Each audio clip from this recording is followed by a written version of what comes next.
자유한국당은 박원순 시장의 죽은 권력에 대한 보복을 중단하라 하라면서 반발하고 있습니다. 이명박 전 대통령에 대한 거겠죠. 그리고 또 이 전 대통령의 측근은 어제 대통령 자리가 그런 문건을 보고받고 지시할 정도로 한가하지 않다라고 얘기를 했습니다. 이에 대해서 박 시장은 오늘 그게 저렇게 비판을 했죠. 그러니까 이거죠.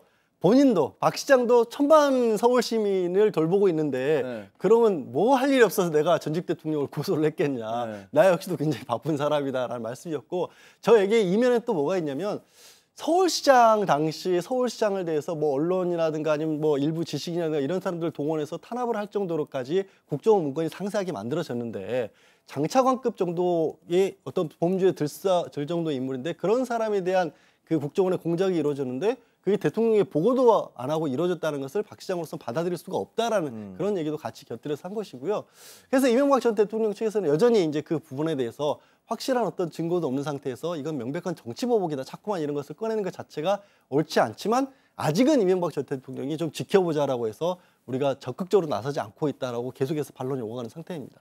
법률가로서 한 가지만 더 좀 말씀해 주세요. 그 어떻게 보면 우리나라는 지금 그 박근혜 전 대통령이 구속돼 있는 어떻게 굉장히 부끄러운 나라 전체로서는 상당히 부끄러운 상황 아닙니까? 예. 근데 지금 이명박 전 대통령에 대해서도 뭐 문성근 씨, 김미화 씨 그리고 이제 박원순 전 시장, 현 시장 이렇게 뭐 고소까지 하고 고발도 들어가고 이런 상황 아닙니까?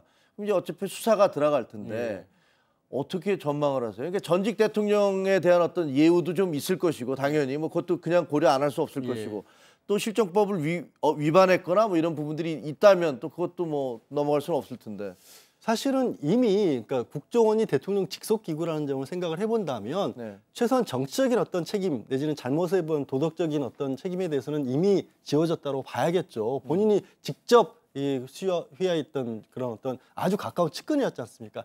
다만 그렇다고 하더라도 형사 사건으로 수사를 하기 위해서는 국정원 내에서 그 문건들이 대통령에게 직접적으로 보고가 됐다거나 아니면 그거에 준해서 대통령의 어떤 지시가 있었다라고 하는 최소한도의 연결고리가 나오지 않고는 검찰도 무턱대고 소환을 하거나 할 수 있는 상황은 아닐 겁니다. 전직 대통령이기 때문에. 그렇죠. 그렇지만 이제 국정원 문건은 이미 나왔고 또 당시에 이제 군마저도 동원이 됐다. 뭐 김관진 전 국방장관까지도 이 댓글 작성을 하는 데 있어서 관여를 했다는 얘기가 나오고 있기 때문에 군이 동원됐고 국정원이 동원됐던 정도라면 확인할 수 있는 어느 정도의 최대한의 노력은 아마 검찰이 할 겁니다.